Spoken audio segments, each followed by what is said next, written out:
कल हमने पढ़ा था इंटीग्रेटेड रेट इक्वेशन या समाकलित समीकरण।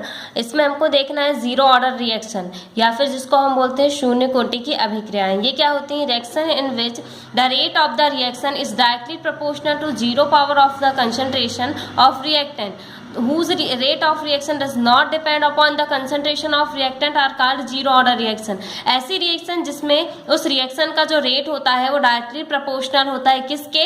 रिएक्टेंट के कंसंट्रेशन के जीरो पावर पे। मान लो अगर आप एक रिएक्टेंट ले रहे हैं, उसकी कंसंट्रेशन जैसे मान लिए A है, तो उसकी रिएक्टेंट की जो जीरो पावर होगी उसके डायरेक्टली प्रोपोर्शनल क्या होगा? Rate of reaction. अब जीरो पावर के डायरेक्टली प्रोपोर्शनल है, इसका मतलब कि वो कंसंट्रेशन पे डिपेंड नहीं करता, तो ऐसी रिएक्शंस को हम जीरो ऑर्डर रिएक्शन कहते हैं। The rate of these reaction remain constant through out the course of reaction.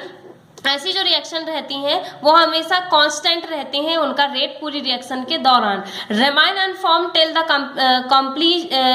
Completion of reaction. Consider the reaction. अगर हम इस रिएक्शन के बारे में सोचें, जैसे ए जो है एक रिएक्टेंट है जो प्रोडक्ट में बदल रहा है, it is the reaction of zero order. Then अगर ये एक जीरो ऑर्डर रिएक्शन है या शून्य कोटि की अभिक्रिया, अगर इसको मान के चले तो रेट ऑफ रिएक्शन क्या होगा? Rate is equal minus D A upon D T. Minus D A क्यों? क्योंकि A जो है रिएक्टेंट है और हमेशा रिएक्टेंट में क्या होती है? रिएक्शन के दौरान कमी होती है, इसलिए minus D A upon D T equal क्या हो जाएगा? के A0। तो A0 क्या होता है? A जो है वो क्या है? रिएक्टेंट है और रिएक्टेंट की कंसंट्रेशन की जीरो की पावर यानी कि A0 के क्या होगा? डायरेक्टली प्रोपोर्शनल होगा K। तो A0 क्या है? हम मान रहे हैं A0 equal 1। As any quantity raise to power zero in unity. अगर किसी मात्रा पर हम शून्य घात का मान इकाई मान लें, यानी कोई क्वांटिटी मान लें और उसमें जो जीरो पावर है उसको हम 1 मान लें, तो क्या होगा? Rate is equal minus D A upon D T equal के इंटू ए। क्योंकि A0 को हमने 1 माना है, एक यूनिट माना है, तो K इंटू 1 हो जाएगा।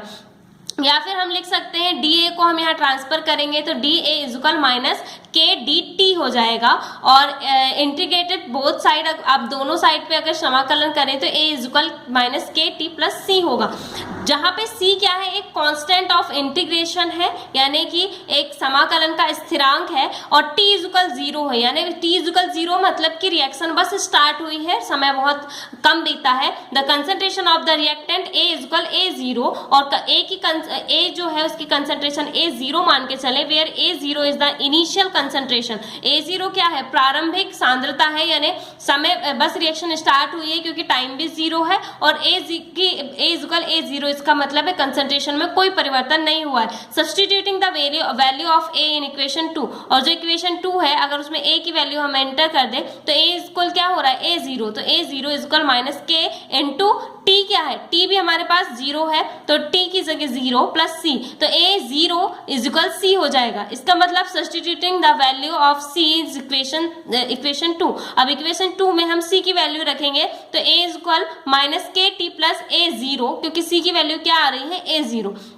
अगर के टी ट्रांसफर हो जाए तो के T equal A0 minus A। तो A0 क्या है? ये आपकी इनिशियल कॉन्सेंट्रेशन है, माइनस A क्या है? ये जो है वो सिंपल कंसंट्रेशन है। तो K इक्वल क्या हो जाएगा? K इक्वल अगर T ट्रांसफर होगा तो 1 upon T A0 minus A। तो जो रिएक्शन 4 है वो क्या है? Integrated form of velocity equation of zero order reaction. ये जो है शून्य कोटि की अभिक्रिया के लिए क्या है? एक वेलोसिटी जीरो कोटि की अभिक्रिया का दर समीकरण का एक इंटीग्रेटेड फॉर्म है, ठीक है, समाकलित फॉर्म है। Which show how the concentration of reactant change with the time, जो ये दिखाता है कि समय के साथ किसी भी रिएक्टेंट की जो कंसंट्रेशन है उसमें क्या परिवर्तन होते हैं, ठीक है। तो ये थी आपकी जीरो ऑर्डर रिएक्शंस, तो ये आपको यहाँ तक पूरा करना है। उसके बाद कुछ एग्जांपल्स दिए हैं जीरो ऑर्डर ऑफ रिएक्शन के, जैसे H2 प्लस Cl। अगर हम हाइड्रोजन और क्लोरीन को की रिएक्शन करवाएं तो सनलाइट के प्रेजेंट में 2HCl फॉर्म होगा, और 2N2O और हॉट प्लेटिनम वायर की का यूज करके हम रिएक्शन कराएं तो 2N2 प्लस O2 में ये डिवाइड हो जाएगा, ठीक है। तो इस तरीके से इसके दो एग्जांपल आप लिख लेंगे। अब है फर्स्ट ऑर्डर रिएक्शन या प्रथम कोटि की अभिक्रियाएं। The reactions whose rate of reaction is directly proportional to the first power of concentration of the reactant are called first order reaction. तो सिंपल है, उसमें रिएक्टेंट की 0 पावर पे के प्रोपोर्शनल था। यहाँ पे वो रिएक्शन जिसमें रिएक्शन का रेट जो हो वो डायरेक्टली प्रोपोर्शनल किसके हो, किसी रिएक्टेंट की कौन सी पावर के, फर्स्ट पावर के, मतलब कि एक फर्स्ट पावर होगी उसके डायरेक्टली प्रोपोर्शनल होगा रेट ऑफ रिएक्शन। तो ऐसी रिएक्शन कहलाती है फर्स्ट ऑर्डर रिएक्शन। इसका मतलब है इन रिएक्शंस की में रेट ऑफ रिएक्शन कंसंट्रेशन पे डिपेंड करता है। अगर हम एग्जांपल लें तो A इज इक्वल प्रोडक्ट है, तो A जो है वो प्रोडक्ट में बदल रहा है, तो rate of reaction directly proportional किसके होगा, इसकी A की कंसंट्रेशन के, और पावर कुछ नहीं है, मतलब पावर एक सिंगल है। फॉर द रिएक्शन अगर 2A ले रहे हैं और प्रोडक्ट बन रहा है तो rate of reaction directly proportional होगा, फिर भी सिर्फ A के। अगर हम रिएक्शन A प्लस B और प्रोडक्ट लें तो rate of reaction directly proportional होगा या तो A के या तो B के। तो ये आपकी क्या कहलाती है, फर्स्ट ऑर्डर ऑफ रिएक्शंस, ठीक है, जिसमें पहली रिएक्टेंट के फर्स्ट पावर पे के डायरेक्टली प्रोपोर्शनल होता है। Let us consider a common reaction. A जो है वो प्रोडक्ट में बदल रहा है, तो रेट ऑफ रिएक्शन को कैसे दिखाएंगे हम, rate is equal D minus D A upon D T minus Q, क्योंकि रिएक्टेंट में कमी होती है, तो ये हो जाएगा इक्वल के ए। Suppose we start with A mole per litre of reactant A. अगर हम मान लिया जाए कि हम क्या करते हैं, कोई अभिक्रिया को, रिएक्शन को स्टार्ट कर रहे हैं जिसमें कि ए मोल पर लीटर, अगर उसकी ए की, कैपिटल ए मतलब एक रिएक्टेंट है, ये एक रिएक्टेंट को शो करता है, तो ये रिएक्टेंट की अगर हम प्रारंभिक कंसंट्रेशन या इनिशियल कंसंट्रेशन ए पर मोल मान ले आफ्टर टाइम टी, और टी समय के बाद suppose x mole of A have convert into product. A पूरा का पूरा क्या है, ए जो है एक रिएक्टेंट है, इसकी प्रारंभिक कंसंट्रेशन ए पर मोल है, और टी समय के बाद रिएक्शन चालू होने के टी समय के बाद हम मान लें कि जो ये ए है, ये जो ए है, इसके एक्स मोल जो है वो क्या हो गए हैं, कन्वर्ट हो गए प्रोडक्ट में, यानी कि इस एक्स की कमी आ गई, इस ए में से इस एक्स को हम माइनस कर देंगे। Therefore the concentration of A after time, तो टी समय के बाद ए माइनस एक्स, क्योंकि ए पर मोल लिए थे हमने, इसमें से एक्स जो है वो कन्वर्ट हो गया, तो कितना बचा, ए माइनस एक्स मोल पर लीटर बचा। Then according to law of mass action, इसलिए हम सांद्रता के समान, अगर हम लॉ ऑफ मास एक्शन से लें इसका, तो rate of reaction directly proportional A minus x, क्यों, क्योंकि जो कंसंट्रेशन में जो चेंज हुआ है उसके ही डायरेक्टली प्रोपोर्शनल होता है। तो dx upon dt proportional a minus x, और dA अपॉन dt अगर इक्वल, इसको हम कांस्टेंट, इसको हम अगर कांस्टेंट रिएक्शन में कन्वर्ट करें तो इक्वल के a माइनस ए हो जाएगा, where k is a constant, ये k जो है वो एक कांस्टेंट है, और the specific reaction rate for the reaction of first order, इसको हम क्या कहते हैं, फर्स्ट ऑर्डर रिएक्शन का एक व्यंजक कहलाता है। अब expression 2 is differentiate rate equation which show that the rate of reaction is directly proportional to the concentration of reaction। अगर हम क्या देखें कि समीकरण, अगर हम रिएक्शन 2 को, एक्सप्रेशन 2 को देखें तो यहाँ पे पता चलता है कि ये फर्स्ट ऑर्डर रिएक्शन का एक अवकलन है, मतलब एक डिफरेंशिएशन है, ठीक है, और जिससे हमको ये पता चलता है कि रिएक्शन का रेट जो होता है वो रिएक्टेंट की कंसंट्रेशन के समानुपाती होता है।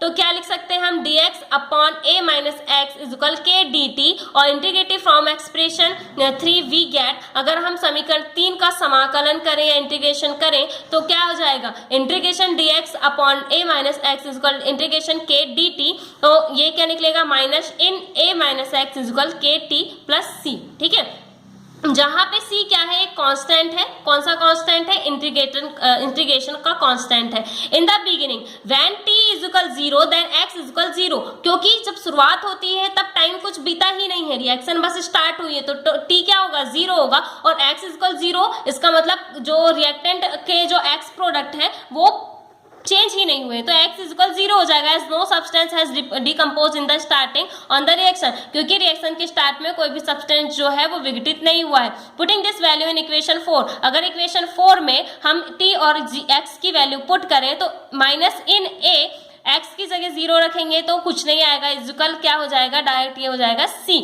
क्योंकि t 0 रखने पर ये पूरा 0 हो जाएगा। Putting the value of c in expression 4 we get, अगर c की वैल्यू अब हम 4 पे पुट करते हैं तो minus in a minus x is equal k t minus in a आ जाएगा, ठीक है।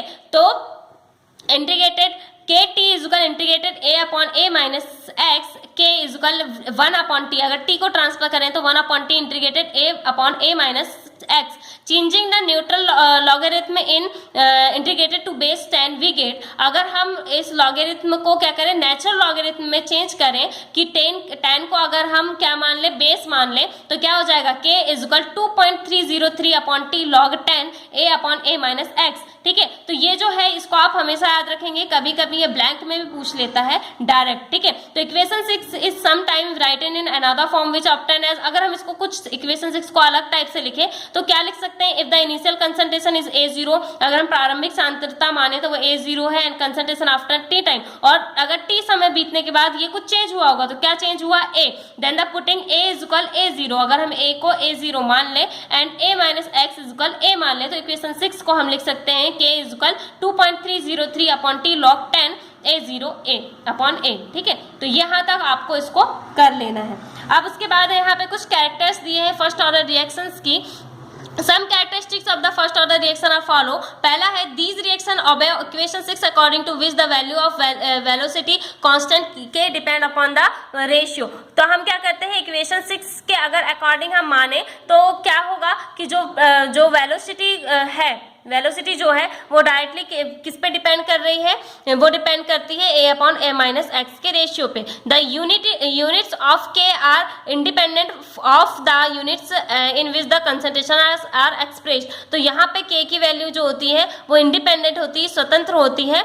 और फिर है graphical representation of first order reaction and velocity constant के the equation 6 can be written as given below. अगर हम ग्राफिकल रिप्रेजेंटेशन इसका दिखाएं तो इक्वेशन 6 के अकॉर्डिंग क्या होगा, वेलोसिटी कांस्टेंट k को हम कैसे लिख सकते हैं, log a minus x is equal minus k upon 2.303 t plus log a। ठीक है, तो ये है आपकी प्रथम कोटि की अभिक्रिया।